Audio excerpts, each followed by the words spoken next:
is episode 38. I'm here with someone who has done multiple things I respect. First, he's accomplished going from one market to two markets. He not only started his own business after first trying something else in entrepreneurship, but in my entire working relationship with him, he's someone that I feel has led with honesty, transparency, and said the uncomfortable things when I think in our generation that's hard to find. So Aden, welcome to the show. Thanks for having me. Thank you for coming to Vegas to let me be on the show. It's an honor and a privilege. So for people that don't know, Aden is the founder of a company called Tour to Space. He has two other partners, Nick and Marvy, in Ohio and Reno. And this is just where they're at today. There is some expansion in the near future we might talk about. But one of the first things I wanted to start you with was, for all the people watching, did you start as a media guy, or was there another entrepreneurship journey you started first? No, this was the first entrepreneurial journey for me. A lot of people don't know this, but out of high school I thought I wanted to be an EMT and work in the medical field. I can't do blood, I can't do needles, so I'm not sure what I was thinking. But by the grace of God, that didn't work out. I failed the class. And I think it was just out of necessity to get into not wanting to work in a world where I can pave my own trail, not have a boss, and really be able to not have a ceiling, right? I don't have media experience, I don't have business experience, just a lot of ambition. So did you decide to go the college route for this, or was this something where you're like, no, I just need to get hands-on right out the gate? I tried college because everyone else was doing it. It wasn't necessarily something I got a lot of value out of. I just did it, figure out what I wanted to do with my life, and if anything, it made it even more confusing. And, simultaneously early on when I started the business, Tour to Space, I was going to school part-time. I had a day job. I was loading trucks at FedEx ground, and then I was trying to run a business. I remember the days very vividly of my first checks finally coming in the mail from the escrow company and saying to myself, I'm like, I think I have something here. That was, one, I really enjoyed it. Two, I'm building great relationships. And three, it's something that gives me drive and purpose, not like school or loading trucks. So were you a guy that when you were in the school or the FedEx job, you felt understimulated, like you kind of would get bored with life? 100%. I mean, well, first of all, if you've ever worked in a warehouse, it's a very toxic environment, unfortunately. It's not frowned upon to have freakouts. It shows, the people there are very unhealthy, both physically and mentally. And being wide-eyed and uneducated, even at 18 years old, I knew that wasn't the life I wanted to live, I think there's more to life than this, So I ignored that feeling when I was that age. I would call it the itch, and every 6 months I would switch a job. So it'd be like Panera, work at a golf course, work for the university. And I finally got to a point where, for me, the risk was very scary. I had a lot of negative people in my ear saying, don't do this, wait longer, now's not the right time. Did you have a support system that encouraged risk, or was this something you kind of just did on your own? I'm very fortunate that when all of this was happening, I was still living at Mom's house. I had free reins to use the living room as my studio and my practice setup. I'm also very blessed that I have great mentors in my life and people that I consider not just business partners and mentors, but family and second fathers, and I think that's been great to be able to always look up to. Not only that, and my biological dad too, he's never had a real job in his life, and he turned out just fine. And so I admire that, and I think he kind of gave me the first idea that hey, this is something that's possible and it's doable, and there is a way. You just have to stay the course and be disciplined and be willing to adapt and to adjust and just ride the waves. So if there are people watching this, a lot of guys and girls our age that watch this show, I see them at networking events, and maybe they have that job that kind of pays them all right, but they hate it. Mm-hmm. What advice would you give to them if they stay up late at night, they're watching the entrepreneurship videos, they've had the 2-hour YouTube video on of how to do a listing video? Yeah. What do you say to that person that's still sitting on the edge? If they're still sitting on the edge, I think you've got to be able to assess your risk factors, just like investing, right? And I think the most valuable currency is your time, a lot more than money or any other asset, in my opinion. And so you have to be very calculated, you have to be very disciplined, and you have to know how it kind of meshes and blends with the lifestyle that, one, you currently have, and two, that you aspire to have. I mean, I know that early on, and still to this day, dude, I have many days where I'm spending 12, 14, 16-hour days, but I love what I do. I reap the benefits of being a boss and, running my own business. And so for me, it's not something I even think twice about. You know what I mean? It's not something where I feel like I'm getting FOMO because I see other people out in the world having fun and enjoying themselves because they got to work 40 hours a week instead of 70, you know? Just kind of have to identify like what's the journey, what's the path you want to take. And everyone has their own like results and outcomes that they want to have in their business or being an entrepreneur. Like mine's are completely different than other people's, right? So it's just assessing what's going to get you out of bed every day, honestly. And I think that's something I was talking to my buddy about, is the first thing is not necessarily freedom of time in general. I think when people hear that phrase, they think it means that you're going to just do whatever you want, chill in the afternoon and not work hard. I think the first thing that a lot of entrepreneurs underestimate is not necessarily freedom of time, but freedom of choice of time, where you can do that thing where it's like, you know, I do have that family event, so I'm going to work in the evening instead. Whereas if you have that 9 to 5, that's not a choice. Yeah, a lot of people have you hear the saying like they have the 8 to 5 and then the 5 to 9, right? Sometimes that's enough, right, for a lot of people, because it's going to be a side hustle. I mean, taking pictures of houses was a side hustle for me for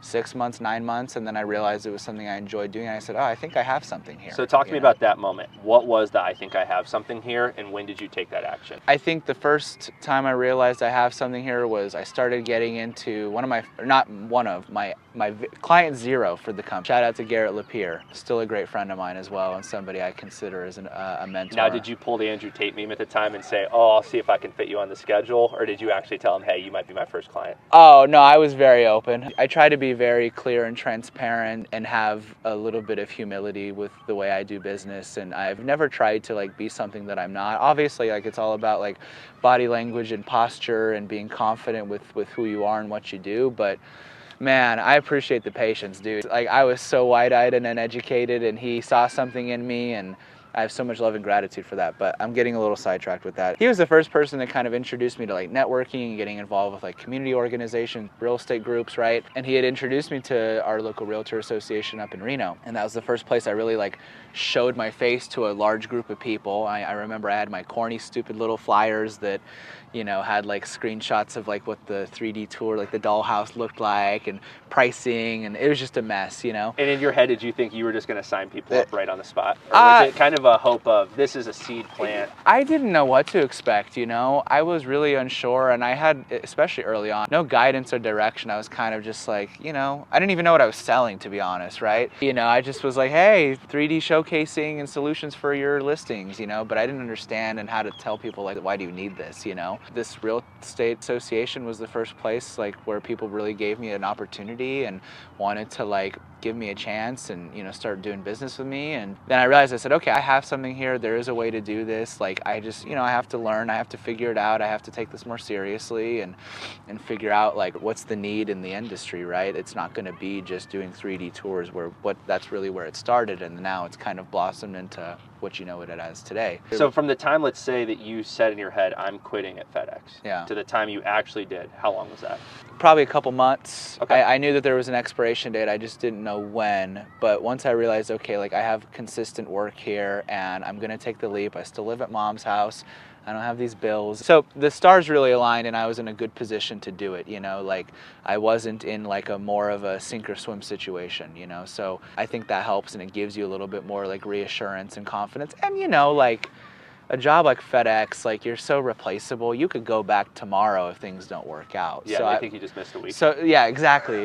You know, they didn't even know I went to Asia for a couple weeks, right? Like for me, the risk was kind of minimal, or as minimal as it can get when you're starting your own business. Yeah, and I think one of the things a lot of my followers know is that I'm a big advocate of Hermosi, both Layla and Alex, and they preach offers so much. And I think one of the things that helped skyrocket your company was you did make a very enticing offer that I don't believe was in the market, or really in the market at scale. Still not. So talk me through how that idea came, or where you first saw that made you think, I'm going to get this unfair advantage and still provide high quality. Because everyone does the race to the bottom, like I'll be cheapest, right? And you clearly saw that's not the right path to go. So why did you make the offer the way you did? Well, especially in Reno at the time, this was 2017, so way back, 8 years ago, it was still a very new concept of like hiring photographers or even just investing in your marketing beyond just like putting a listing on the MLS, you know, like Homes and Land magazine was still the thing to do back then, or, you know, maybe you made a Facebook post or whatever, right? But besides that, there really wasn't something that resonated with people, right? So this was the way to kind of explain to people of like,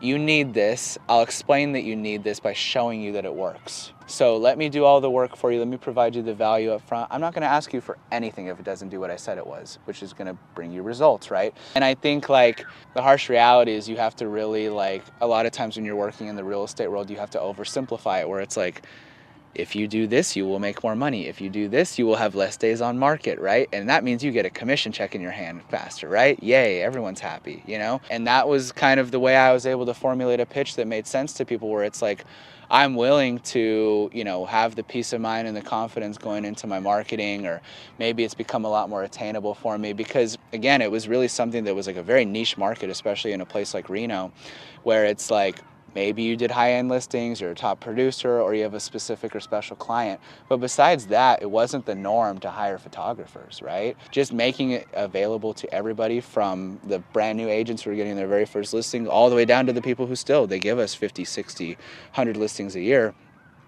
It kind of opened the floodgates up, and it really like normalized and reimagined the approach to what we do. Yeah, and so when were the spike years? So you've been doing this for how many years now? This is year number 8. Okay, so in that time period, what were the years? I think COVID was a big one, right? Where the entire nature of the market spiked. Have you seen a couple of times for that? Yeah, I think 2020 was great for us. Obviously not a great year for the world, but I think it really changed our business, and it became an absolute priority and a necessity to be able to sell homes. I mean, especially in Reno, where it's a very like out-of-state friendly buyer market, at least it was back then, still kind of is. People were making full cash offers on houses by looking at the 3D tour, by looking at the listing videos, by looking at the photos that we did. They had no idea what the house looked like. They were going off of the media that we were providing our clients. So it was an absolute must, and I think it just kind of stuck through there, and it's continuing to be more of that through, you know, it being more of a digital world and through automation, and, you know, people just trying to be productive in the business and commerce world. So 2020 for sure. 2022 also was like substantial growth. I attribute a lot of that to I won't take much credit for that. I think we assumed a really large account at the time. And that's why we were able to benefit from it very much so, because, you know, and then in 2023, the market shifted. We had a really, really strong winter. We were freaking buried in snow for 6 months in the winter of 22 to 23 in Reno. And so all of those things kind of affected us negatively. I really didn't have the business structured, so there was a huge correction for us, and it was a taste of humble pie for Aden, I'll put it that way. And then we definitely recovered by the end of 2023. 24 was a really great year for us. Ohio, we grew by over 77%. Reno was 32%. You're still cracking records today. Oh, for sure. Yeah. I mean, obviously, I'm blessed to be able to sit here in Vegas with you. So we opened up our office over here last summer and doing great. January of this year, 25, was record numbers for Reno, for Cleveland, and for Vegas for the month of January. Across the board, dude. Yeah, God bless, and so be already hitting peak numbers in the dead of winter. And statistically speaking, we're not supposed to be, if you just look at active inventory and listings, we're not supposed to be doing the business we're doing. But I mean, for us, it's all about just building and nurturing those relationships, being a resource to our clients. And I think it sticks. I think it works. I believe in the system very much so. Yeah, and one of the things I want to talk to the people watching about was, we had conversations before you moved to Vegas about what does content shifting look like, right? Mm-hmm. If you're going to enter a new market, you're a new guy. These people don't know you. They didn't see you when you were beginning Aden. What was it like coming here with, I would call, a very clear intention of branding yourself and networking at the same time? Like, what was the effect when you first got here versus what you expected? I've really enjoyed the networking world here. I mean, Vegas, there's always something to do out here, which is awesome. And then I have a really great social media coach. Maybe you know him. Yeah. His name's Alex. Cool guy. He's whatever, I suppose, actually. All BS aside, we had kind of manifested the plan of, like, I don't know when I'm going to Vegas, but at some point in 2024, I will be out there. So I need to start talking as if I'm already there. And that was the strategy that we put together for 5 months before I had even had a place down here or anything, right? Or had even talked to anybody. And just through that, we had already created momentum and got the ball rolling. And the results of that were amazing, because I had only been here for a matter of weeks, and people had already kind of knew who I was. They're like, I don't know you, but I've seen you. Like, I know what you're up to, right? So much so that even competitors in Vegas started to notice as well. And again, we hadn't even shot a single house here yet, and we were already turning heads. And to me, that's great. I think that's the whole idea of the business, is to be a disruptor, you know? And so And I think you did it in a way without lying about where you were. So that's something that's very hard on my side. And I'm sure you're going to see it with certain, consultations you have with potential video clients is some people don't want to be where they are. And when we were talking about how we do this, it was we want to insert ourselves and disrupt without mimicking something we're not. And I remember the first game plan was, I think you had 4 video shoots over a weekend. And it was like, capture all of them. We talk about it at a separate time. Because what then quickly happened is now you came out right out of the gate with, I think one was over $1 million, right? One of the first listing videos you did. Yeah. And then 3 other pieces of content with 3 other people. So right out the gate, if you compared yourself to the open Vegas market, that's already more numbers than people who've been here 10 years were doing. Yeah, 100%. I think in here, I think it's what's been really like a sigh of fresh air for me is that like the Vegas market is very forward thinking. People love to collaborate. People love to get on camera. There's a lot of vanity here, which is for me, I benefit from because I need to capture people on camera. So it's been a lot easier to create a sphere of influence through that, right? And then just the same strategy that I talked about where like the first places I showed my face was realtor associations and community organizations, right? And I'm just kind of doing that back and forth of creating strong and consistent content on social media for the business and also for a personal side. And then what they see is what they get on the physical side too. And I think an interesting point that I want to bring up, because I think this is interesting because you've lived most of your life in Reno, which is a similar market to the Midwest with the mindset, how people run their business. And I think a lot of times we look at markets like Vegas or New York City or Florida, and in some of those markets, I've started to learn vanity is authenticity in some of these places. Oh, yeah. Some of the people are buying the high-end home because it is a status symbol. How has it been for you to adapt to that, like going from Reno here to Vegas? There's a lot of similarities, of course, but a lot of differences. I think, again, it's much more fast-paced here, which I do appreciate and enjoy because I think I'm always running 120 miles an hour. And I think that people are much more willing to try new things here. It's like people want to stand out. People want, again, to be disruptors. And, and so I think like we speak very well to that because that's what our whole business is too. And especially when we can present to them like, hey, we're doing all the heavy lifting, like the ideas, like the scripts, like the, you know what I mean? Like bringing everything to life. Like you might have a very basic, like baseline idea, but we're going to expand on that and make it something absolutely amazing. Or you have 0 ideas or nowhere to begin because you got into this industry wanting to buy and sell properties. You're not trying to be a content creator. You don't know how to be, understandably so. And now you're using us as like that, not just the media provider, but also the consultant. And I think that's been really a great angle for us in Vegas. Yeah, and I want to take a segment, because I know you've been doing this lately. This is something I've spent the last year on in our business. I want to talk about some things that are actually very normal so that any potential clients on your side or my side can watch this and know they're not an alien. So we're going to go back and forth. And I'm going to talk about some of the things I've learned about people that they think are unique that are not at all. Okay. So the first one I think we should bring up is a lot of people think that it's unique to them that they're going to talk different the first time they're on a camera than when they talk to their friends. And across the board, no matter how good of a speaker you are or salesperson, the first time people look at a camera, it's always going to be weird. It's horrendous. I wanted to cry and curl up into a ball my first time filming with you. Yeah. And over time, notice one of the tips is always, hey man, be who you are. Right? So in your first couple video shoots, what are some of the things that you think people have overassumed or maybe thought were unique, but everyone struggles with? A lot of people think they're great on camera. A lot of people already know right off the bat that they're going to be horrible on camera. It's a mixed bag every time. I even just made a video about this recently on my personal page. But, I think you just kind of have to assess what their comfort zone is and what their level is at. And, I tell people all the time, it's like we got to start somewhere and then we're just going to build off of it, right? And the best way to get through it is being consistent or just like conquering any kind of anxiety, right? Whatever that may be for you. But like the exposure therapy, where it's like you put yourself in those situations and you force yourself to do it. You resist against your muscles tensing up and your heart pounding, whatever, and you just do the damn thing. And eventually it gets easier and easier and easier. Yeah, a big prank I see on that topic people play on themselves is they say, oh, well, I thought it's already too late.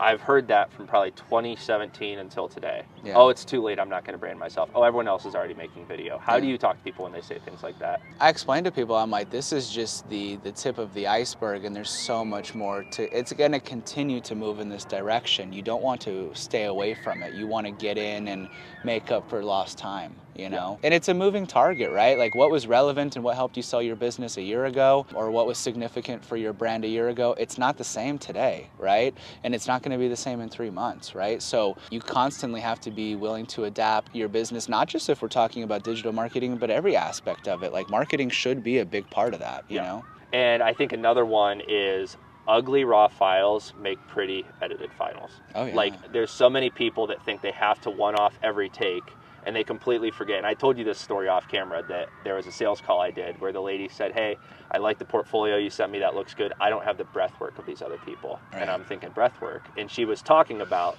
she didn't realize we cut out gaps in speech. Yeah. So do you find a lot of time people try to be perfect right out the gate and then they get frustrated if they're not perfect? Oh, yeah. I mean, I was with a guy yesterday shooting some listing videos, and the guy was stressing the F out over, like, not being able to do more than one sentence at a time. And I'm like, big dog, it's all good. Like, we're going to cut this up. We have so much good footage to lay over this. Like, I'm going to use the best parts of you on camera, and that's it. Like, it's all good. That's why you hire us, right? Like, no more using CapCut, trying to, like, spend hours of your day trying to figure this shit out. And then like, leaving the 3-second CapCut at the end. Yeah, like, guys, I got you. Like, stop playing. Like, why are we doing this? Yeah, that's got to stop. Hey, general message, if you leave the CapCut on at the end of the video, people are allowed to unfollow you. I think that's fair grounds. Yeah. The final one I think is very important is that if people don't know their ideas, trust someone else, because we all think that what we do is boring and it's everyday. When most people don't see our everyday. They don't see the boring. And a lot of times the boring we do is what serves our clients the most. 100%. I mean, you have to document your journey, and you have to be willing to know how to delegate. You have to be able to know, like, where you're the expert and where you're lacking. Like, there's a reason why you're part of my list of vendors that, you know, work with us, right? Like, I am not a marketing guru, right? And I've never claimed to be. And that's why I have an amazing CPA. I don't know what the difference is between an LLC and an S Corp is, and I don't intend to find out. You have to be able to channel and focus on, like, what your strengths are going to be and double down on those, and let everything else just kind of be delegated through professionals that you trust, you know? Yeah, and one of the things that's funny is I think there's a certain personality type that does very well with directing. And I mean, you've known me for, 2 years now. You heard the first time we met, I would have refused to even hold an iPhone up. And Yeah. over the time, I've realized there is a value in asking these people questions when you know what their business is like. How fun has it been for you to step into the social media world when for years it was always the house to house to house, and then it shifted a little bit to the people, but now you're having certain accounts where it is now mostly the people? Yeah. You know, I stayed away from the social media stuff for a long, long time. We've been asked to be getting involved with that for years. I think for a few reasons why we got into it. One, I'm blessed to say that we have built an amazing team, tour displays across all the locations that we serve, where everyone comes in with their own different skills and talents and expertise.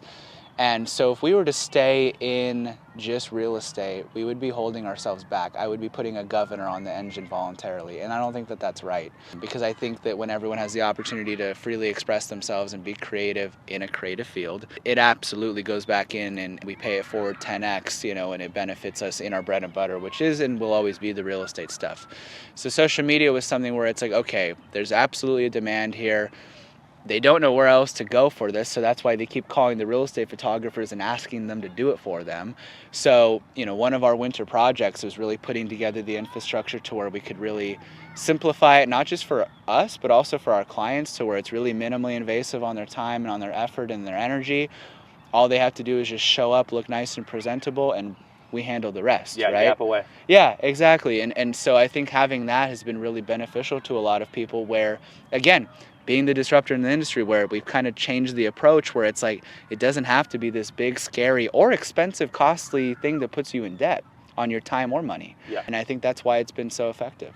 Yeah, and I think one of the things that was funny, and this happens in all businesses, but when roles change and lines cross, I remember we had a conversation where it was like, is this where the road parts? Do we work together? And then I think halfway through that conversation, we both had this thought of, even if we were to both, let's say, 10x our companies in a day, there is still so much of an open market that still is never going to get served, because you're right. It's weird to go so many places and realize there are not even competitors for social media companies. No. There's just no, and it's an open market because every day, like, you know, I thought this was hilarious being in Vegas last night. I go around the casino, and first, I think we all underestimate how fancy and educated we have to be in our videos. People are playing slot machines all day here, and these are the people with high incomes. Yeah.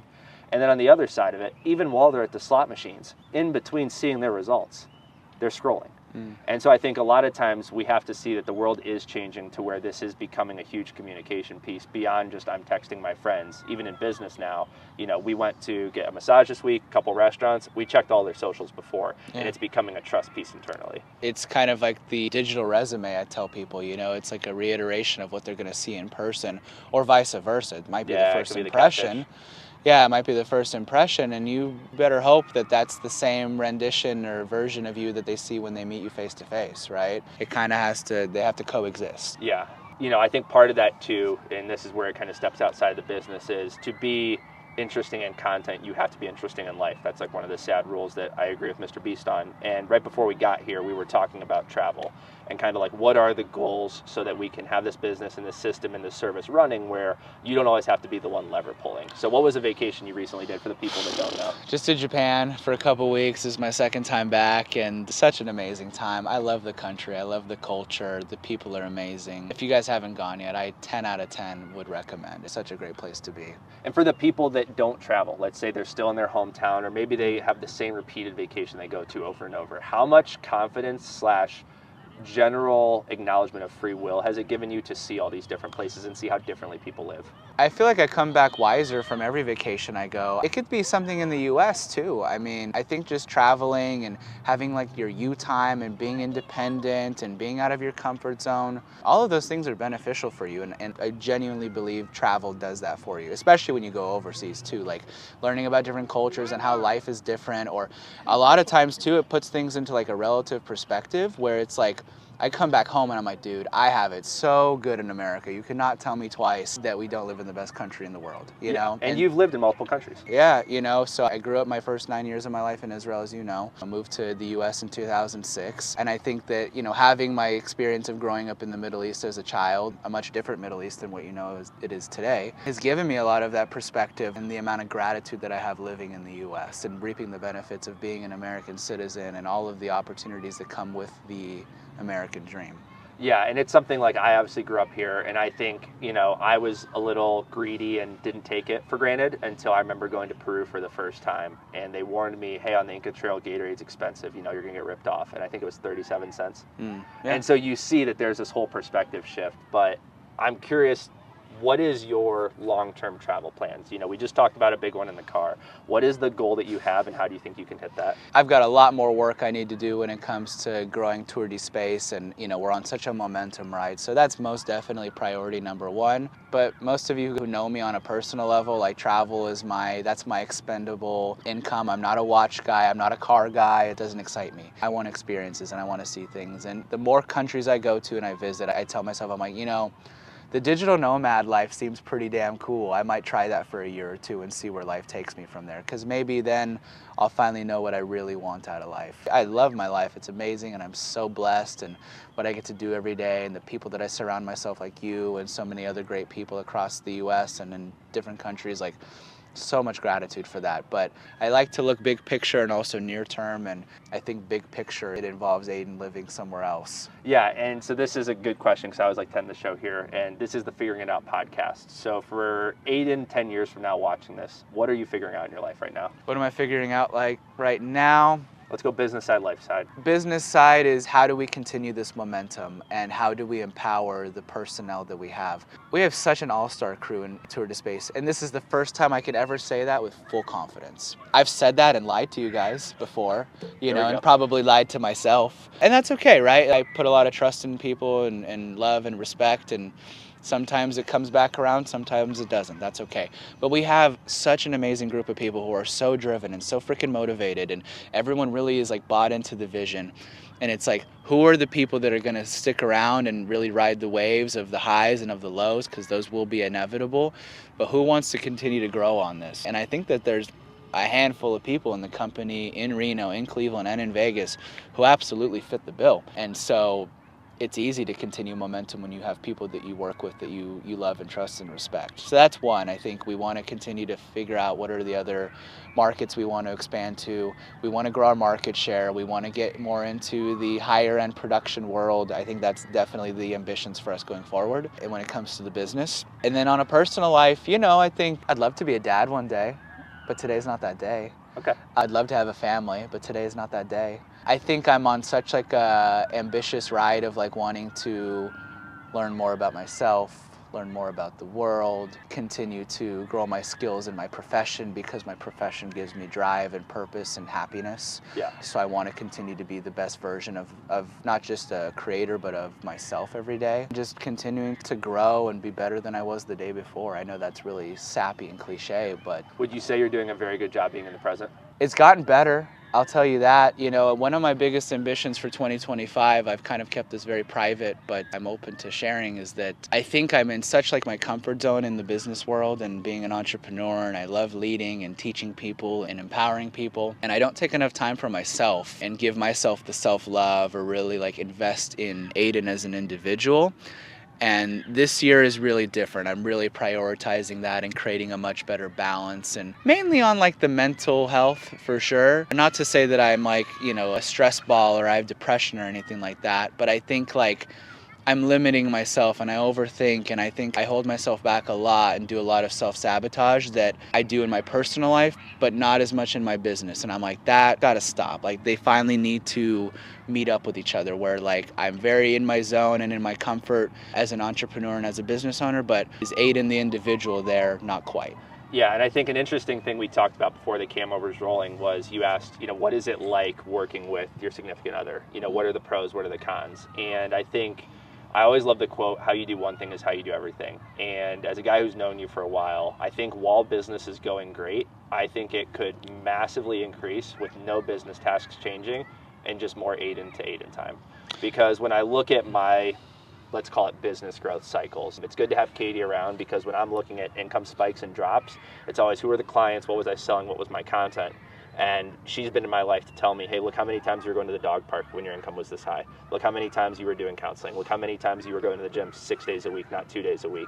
And I think that a lot of times as entrepreneurs, we can have a team do well or we can render a service. But one of the things we always put on the back burner is, when am I sharpening my axe? Yeah. And I think you definitely have a great opportunity. If you just sharpen the Aden axe, I think business will grow as is. I couldn't agree more. Something I heard recently from Tony Robbins was the most safest investment and the best return on investment that you'll get is when you focus on yourself. And when you start to prioritize yourself and your well-being, it creates that domino effect where it benefits you in a positive way in every aspect. You become a better friend, you become a better business owner, you become a better family member or a son or a, you know, whatever. And so I 100% believe that. If I'm not taking care of my body on a physical or on a mental level, I'm not at 100% capacity. And it's my obligation as a business owner to be running on all cylinders so that I can best serve them, because they're coming to work every day ready to kick ass and take over the world. And if their leader's not doing that, I'm doing a disservice to them. And that's how I look at it too. No, I think like jiu-jitsu's a must. I got to get back out there. And I love it. It is. When I was doing it, you know, when I was still living in Reno, it was Aden time, right? And there's some realtor watching this who does jiu-jitsu. Yeah. It's like, I've been seeing that Tour de Space guy, but until he's in the gym, I don't know. Please fold me like a pretzel. I need it. I need it. In all reality, it was such a great way for me to kind of like offload like the stresses of the day, or just really being able to like clear my head and be focused is something I definitely lack in, especially on the personal side of my life. I enjoyed it, and you're 110% right. I need to get back out there and do it. And then like, you know, doing things for myself, it's definitely more time outdoors. Like I'm out in the sun, I love it, man. Like, yeah. Oh yeah, I'm definitely like a nature person, you know. You're never gonna see me wear a Patagonia sweater in my life, but I like being outside. I do the hiking and all the outdoor stuff without the drip for it, you know. Being in Vegas is a great opportunity to do both of those things, 110%. Well, dude, thank you for coming on the show. My dog.